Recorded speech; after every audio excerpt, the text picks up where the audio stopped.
Meus prezados irmãos, a paz do Senhor.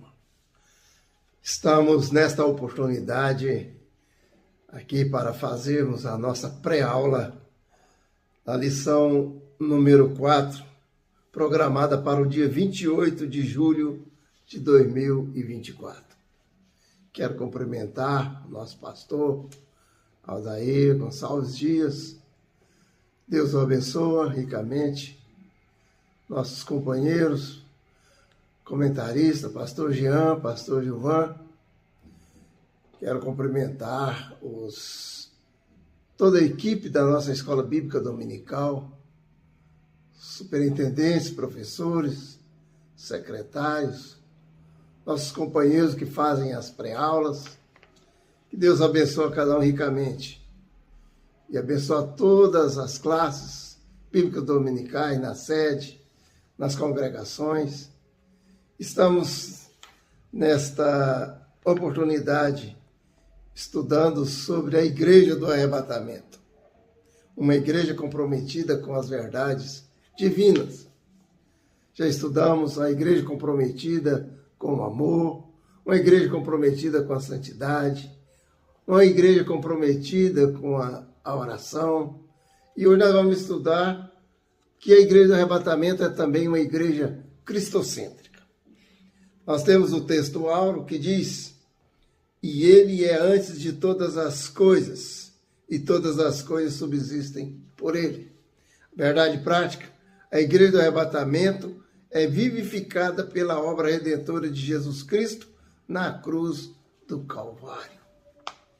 Vemos, irmãos, que quando falamos de cristocêntrico, nós temos Jesus Cristo no centro da nossa salvação, no centro de toda essa obra redentora que foi idealizada por Deus e no seu plano eterno ele já determinou a Jesus Cristo como aquele que viria para executar esta obra inefável, uma obra de amor, uma obra incrível, uma obra que somente Deus poderia fazer em prol da humanidade, em prol das nossas vidas. Temos aqui, irmãos, que Cristo, ele é o centro, ele é o executor, o coordenador, ele é tudo para nós. Ele está no centro da Bíblia, ele é o cabeça da igreja. É ele que realizou esta obra, uma obra de amor, uma obra de sacrifício.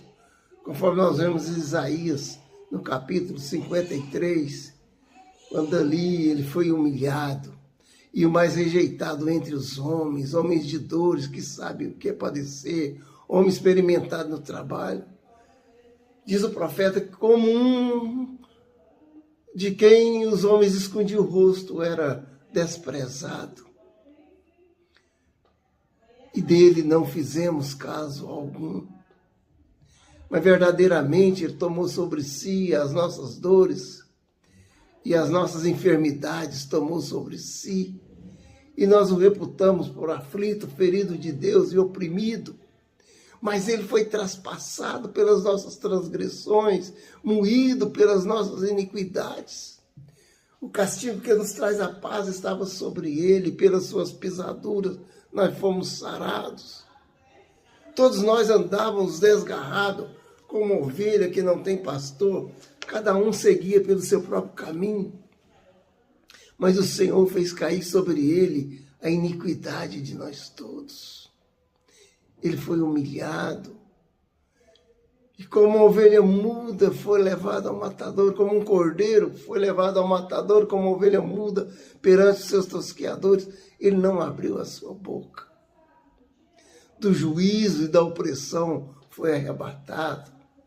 E da sua linhagem, quem dela cogitou, porquanto foi tomado do mundo dos viventes, por amor do meu povo foi ele ferido, diz o Senhor. Designaram a sua sepultura com os perversos. Porquanto com os ricos esteve, na sua sepultura, porquanto nunca cometeu injustiça, nem dolo algum achou na sua boca. Todavia o Senhor agradou moê-lo, fazendo enfermar.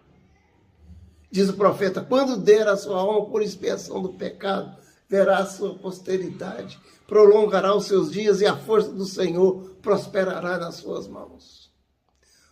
Diz o Senhor Deus, o trabalho da sua obra ele verá e ficará satisfeito. O meu servo justo com a sua justiça justificará muitos. Aleluia! Nós temos, irmãos, em Cristo, a remissão pelo seu sangue, a redenção pelo seu sangue, a remissão dos pecados, segundo a riqueza da sua graça, Efésios 1:7. A nossa lição aqui ela é muito oportuna, quando fala aqui de Cristo como o centro dessa salvação tão preciosa. Eu até quero ler esse texto aqui, muito emocionante, muito profundo, muito espiritual. É verdadeiramente a Bíblia falando conosco dessa obra gloriosa. Dando graças, Colossenses 1, de 12 a 22. Dando graças ao Pai que nos fez idôneos para participar da herança dos santos na luz, o qual nos tirou da potestade das trevas e nos transportou para o reino do Filho do seu amor, em quem temos a redenção pelo seu sangue, a saber, a remissão dos pecados, o qual é a imagem do Deus invisível, o primogênito de toda a criação, porque nele foram criadas todas as coisas que há nos céus e na terra, visíveis e invisíveis, sejam tronos, sejam dominações, sejam potestades. Tudo foi criado por ele e para ele. E ele é antes de todas as coisas, e todas as coisas subsistem por ele. E ele é a cabeça do corpo da igreja, é o princípio e primogênito dentre os mortos, para que em tudo tenha a proeminência. Porque foi do agrado do Pai que toda a plenitude nele habitasse, e que, havendo por ele feito a paz, pelo sangue da sua cruz, por meio dele reconciliasse consigo mesmo todas as coisas, tanto as que estão na terra como as que estão nos céus. A vós também, que noutro tempo erais estranhos e inimigos, no entendimento pelas vossas obras, mas agora, contudo, vos reconciliou no corpo da sua carne, pela morte, para, perante ele, vos apresentar santos, irrepreensíveis e inculpáveis. Aleluia!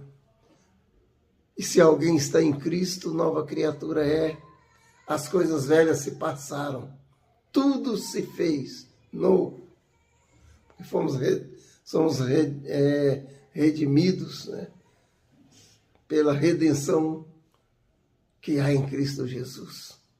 Que ele gratuitamente, pela sua oferta em sacrifício vivo e santo a Deus e agradável a Deus, ele nos redimiu,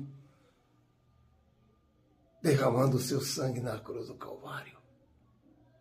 Glória a Deus. Que obra maravilhosa, irmãos. E agora nós podemos nos alegrar nessa viva esperança, porque Deus prova o seu amor para conosco, em que Cristo morreu por nós, sendo nós ainda pecadores.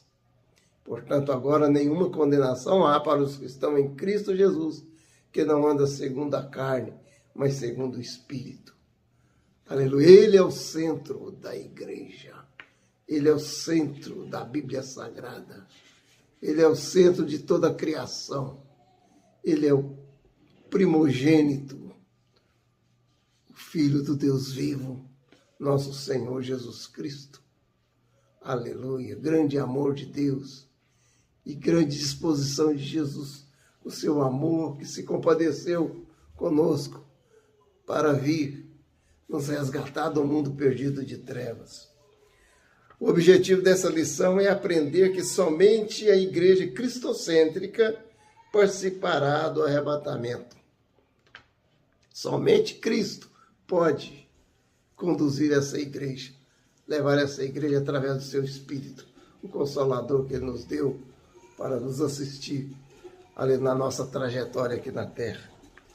Primeiro ponto dos objetivos é evidenciar as características de uma igreja cristocêntrica. Segundo, demonstrar que em muitas igrejas não é dado a Cristo a honra que lhe é devido. Infelizmente, irmãos, isso tem acontecido.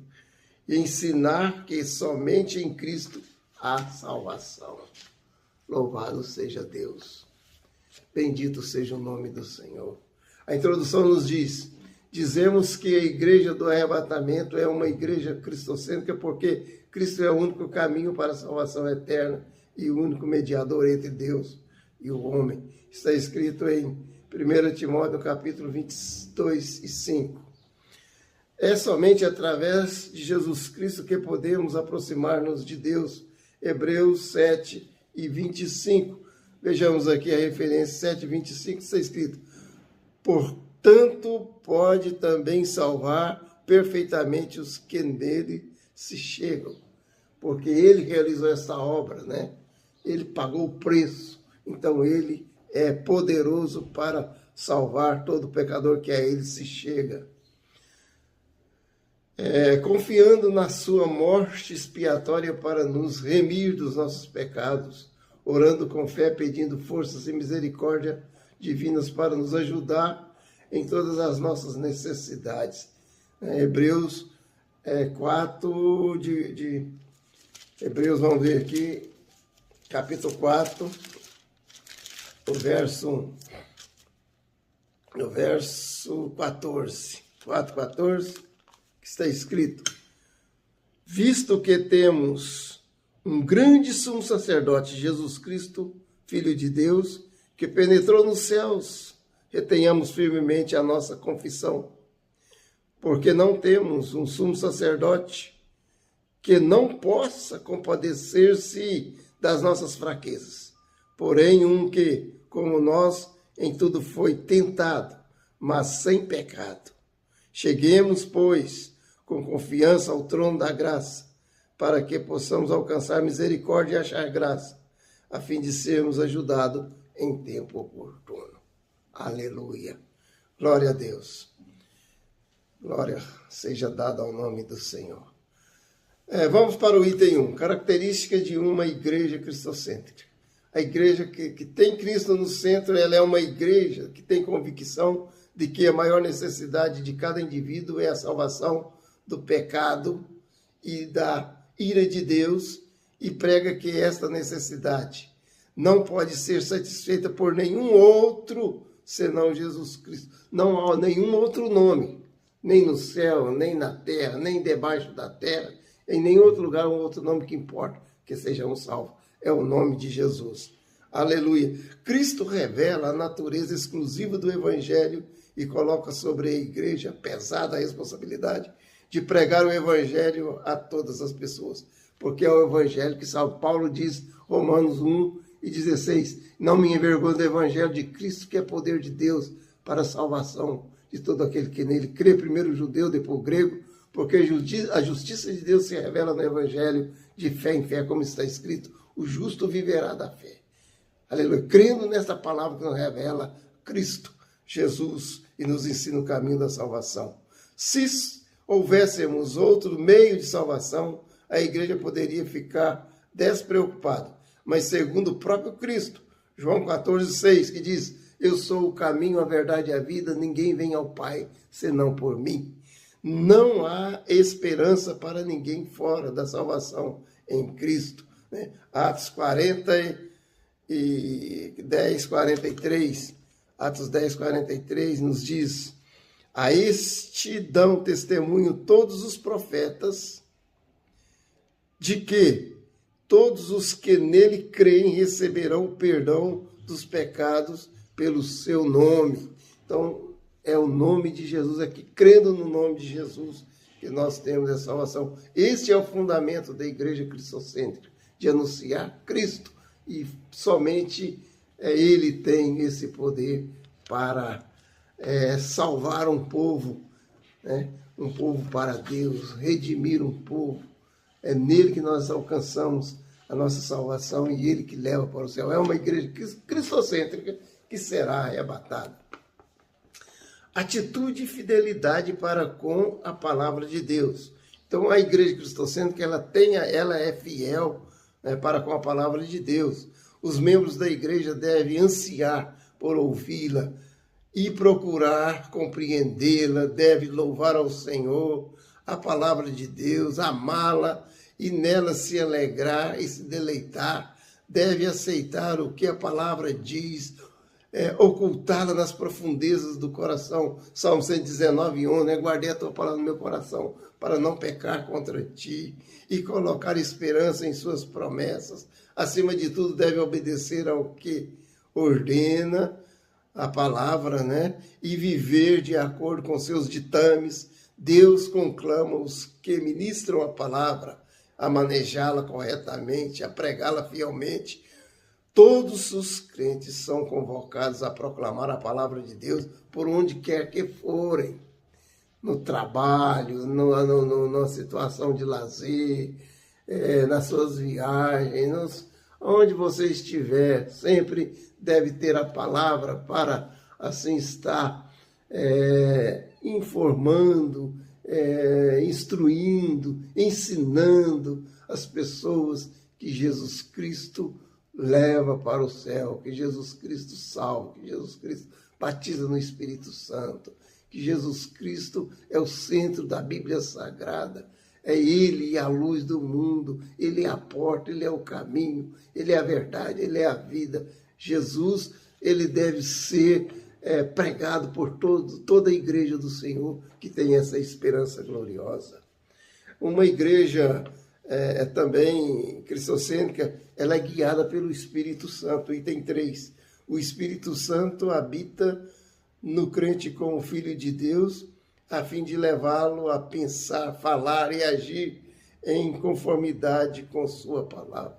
Então são os nossos atos, né? Pensamento, as nossas ações, o nosso agir, tudo deve ser direcionado pelo Espírito Santo, que Ele nos ensine, nos conduz a Cristo, a chegarmos a Deus, Pai. A vida espiritual, a liberdade da condenação, a vitória sobre o pecado e a comunhão com Deus nos vem pela união com Cristo, mediante o Espírito Santo que em nós habita. Lembrando, irmãos, nós somos templo do Espírito Santo. O Espírito de Deus habita em nossa vida. Deus acompanha todas as coisas, mas no homem, santificado, lavado e redimido pelo sangue de Jesus, habita o Espírito Santo de Deus. Nós somos o próprio templo de Deus, templo do Espírito Santo. Cristo, mediante o Espírito Santo que em nós habita, ao recebermos o Espírito e passar a ser por Ele dirigido, somos libertos do poder do pecado e prosseguimos adiante para a glorificação final em Cristo. Romanos 8 e 14. Todos que são filhos de Deus, esses andam no Espírito. Todos que andam no Espírito são filhos de Deus. Aleluia. Porque não recebemos o Espírito de covardia para andarmos outra vez em temor, mas recebemos o Espírito de adoção de filhos, qual clama, Abba, Pai. E o mesmo Espírito testifica com o nosso Espírito que somos filhos de Deus. Todos que são filhos de Deus, eles conclamam o nome do Senhor Jesus Cristo. Vamos, irmãos, para o item 2. Igrejas que não serão arrebatadas. Tem igrejas que não serão arrebatadas, por quê? Porque não são cristocêntricas. Porque não tem essas características. É uma igreja antropocêntrica, que tem o homem no centro. Aqui o item 1. A igreja antropocêntrica é aquela que dá proeminência ao homem e Jesus é mantido em segundo plano. Ela fala de Jesus, faz referência à palavra de Deus, mas se exalta como se os milagres acontecessem pelas suas próprias virtudes. Hoje está tendo muito isso, né? Hoje tem tudo isso. O homem se centraliza como fosse a fonte dos milagres, a fonte da própria salvação. Esta igreja é mencionada como a igreja do pastor fulano de tal, a igreja do grande apóstolo, ou mesmo do missionário, o grande e poderoso homem de milagres. Veja bem como tem acontecido isto. Todavia, Cristo não está nesta igreja, nem tampouco o Espírito Santo, pois esse é quem exalta Jesus. É o Espírito Santo toma aquilo que é de Cristo e o revela aos crentes. Louvado seja Deus. A igreja do Senhor, ela é espiritual. Aleluia. Tudo na obra de Deus, ela tem que ter a direção de Deus. Tem que ser direcionada pelo Espírito Santo. É Ele que revela Jesus. É Ele que manifesta a glória de Jesus. E Jesus é glorificado pelo seu povo que tem Jesus no coração. Vamos para o item 2 e 2 aqui. Igreja em que há contenda.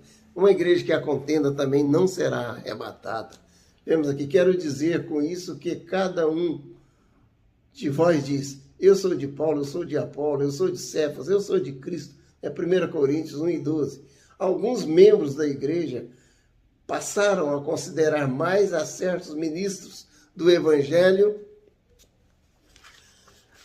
do que ao próprio Cristo, né? E a sua palavra. Essa atitude pode torná-los infiéis aos princípios cristãos e até mesmo levá-los a dividir a igreja. Os que se dizem, eu sou de Cristo, não consideram seus pastores. 1 Coríntios 4, 18 e 19. E alegam ter espiritualidade e sabedoria superiores. O Senhor abomina os que semeiam contenda entre irmãos. Provérbios 6, 16 a 19. Então, irmãos, uma igreja que tem divisão, que tem contenda, que não considera o seu pastor, não considera os seus ministros que estão à frente da obra, esses pode considerar que não subirão no arrebatamento. A igreja somos nós. Então, a igreja do arrebatamento é uma igreja que não tem contenda. Salvo aqueles que consideram e que buscam em Cristo e consideram a sua palavra. Mas esses contenciosos não subirão no arrebatamento. Também uma igreja que se conforma com o mundo, a igreja mundana, essa também não vai subir no arrebatamento, né? Deixa o mundo entrar na igreja. Esse tipo de igreja tolera a filosofia mundana, o orgulho, a imoralidade, as ações banais da justiça, a frequência a festas idólatras. Os coríntios deixaram de perceber a necessidade absoluta da verdade apostólica, do amor e dos padrões da piedade. Passaram a exercitar erroneamente os dons do Espírito, profanaram a ceia do Senhor e distorcem a mensagem do Evangelho. O próprio Jesus adverte que qualquer igreja que tolera dentro da sua comunhão as práticas iníquas deste mundo ou a distorção da verdade bíblica será rejeitada por ele e perderá o seu lugar no reino de Deus. Veja aí, irmãos, então, a necessidade, né, de a igreja ela não tolerar de forma alguma as práticas mundanas. Hoje tem se conformado muito com os costumes do mundo. Muitas igrejas já não falam mais nos bons princípios, né, na sã doutrina. Dizem que muitos costumes doutrinários da igreja são costumes de homens e, portanto, tem abolido e tem facilitado para que o mundanismo entre na igreja. E isso aí, essa igreja mundana, ela não será arrebatada. Porque a igreja do arrebatamento é uma igreja espiritual, uma igreja cristocêntrica. Vamos, irmão, para o terceiro tópico. Somente Jesus Cristo salva. O nome de Jesus foi anunciado pelo anjo. Jesus é a forma grega do hebraico Yahshua, Josué, que significa o Senhor salva. O termo define a futura missão do Filho de Maria, que é salvar o seu povo dos seus pecados. Veja que o nome de Jesus significa Salvador. Cristo significa ungido, do grego, né? Salvador do hebraico. O pecado é o maior inimigo da raça humana, arruinando a vida e a alma da pessoa, através da morte expiatória de Cristo e do poder santificador do Espírito Santo. Quem vem a Jesus é libertado da culpa e da escravidão do pecado. Glória a Deus. Se alguém está em Cristo, nova criatura é, as coisas velhas se passaram, tudo se fez novo. Como se faz para chegar a Cristo? É aceitando-o como seu Senhor e Salvador. Jesus veio para os que eram seu, João 1 e 12, mas os seus não os receberam. Verso 12. Mas todos quantos receberam, deu-lhes o poder de serem chamados filhos de Deus, a saber, os que creem no seu nome. Item 3 e 2 diz, o ministério de Jesus Cristo. Jesus veio à terra a fim de destruir as obras de Satanás, estabelecer o reino de Deus e livrar o homem do domínio de Satanás. Cristo, pela sua morte e ressurreição, derrotou Satanás e ganhou a vitória final de Deus sobre ele. Satanás atualmente guerreia contra Deus e o seu povo. Podemos ver ali em Efésios, no capítulo 6, né? Sobre as armas de Deus, a armadura de Deus, nós temos ali, né? Como nós combatemos contra as hostes espirituais da maldade. Então, Satanás está sempre procurando derrotar o cristão. Ele combate contra Deus e contra o seu povo, procurando desviar os fiéis da lealdade de Cristo, né? 2 Coríntios 11, 3. E fazê-los pecar e viver segundo o sistema do mundo. Então, o objetivo de Satanás é levar o homem a conformar com o mundo, é viver segundo o curso desse mundo. O cristão deve sempre orar por livramento do poder de Satanás, para manter-se alerta contra seus ardis, suas tentações e resistir-lhe ao combate espiritual, permanecendo firme na fé. Aleluia.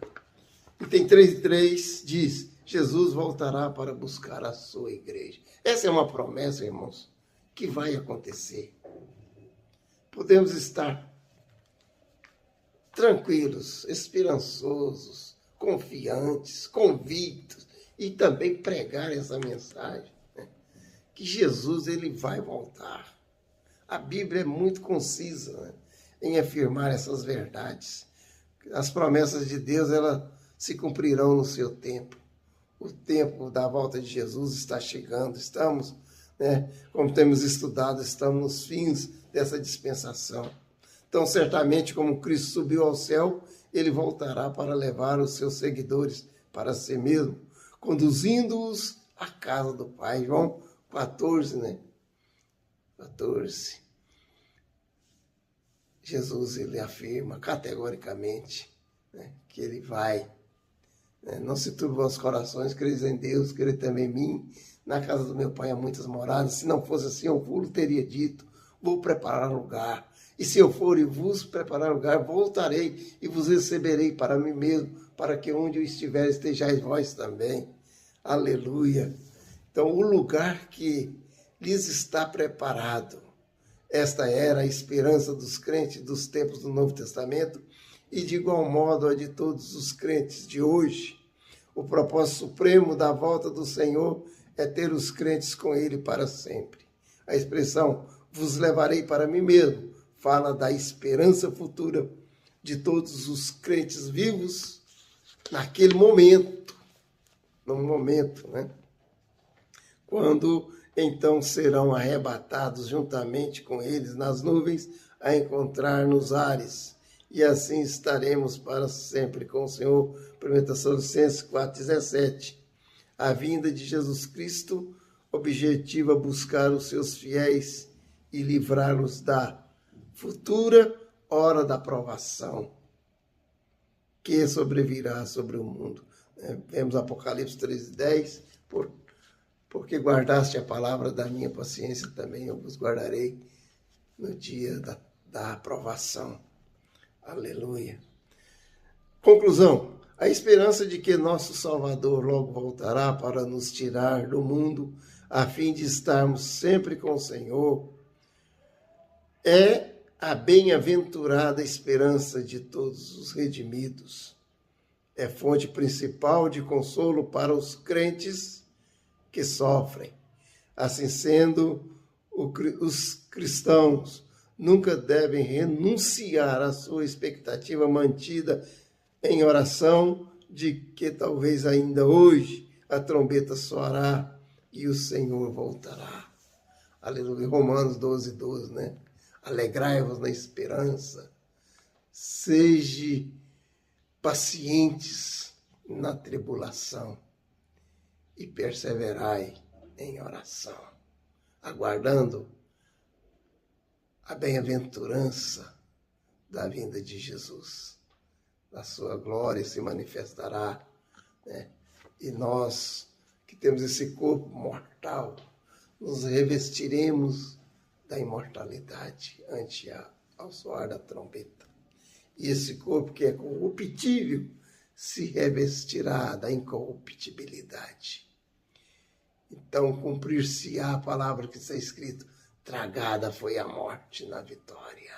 Estaremos sempre com o Senhor Jesus.